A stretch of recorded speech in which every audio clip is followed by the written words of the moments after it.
Fargo murder trial is moving forward inside of a closed-door Cass County courtroom today. The biggest holdup, selecting the jury out of dozens of potential jurors. The case is surrounding Spencer Moen, accused of beating his wife Sonia to death inside their West Fargo home last year. Valley News Team's Anna Ballweber is downtown with the latest from court today.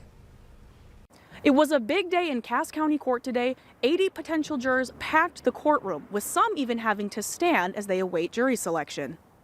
The two young children of Spencer and Sonia will be testifying in the case through Zoom. Prosecutors say they were home at the time of Sonia's death and witnessed parts of it.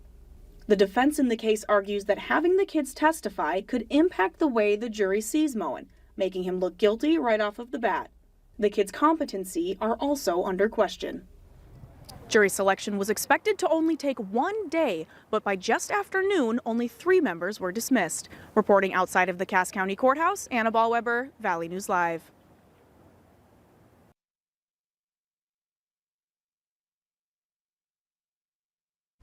Prosecutors are expected to call multiple witnesses, whereas the defense only has to call one, a doctor.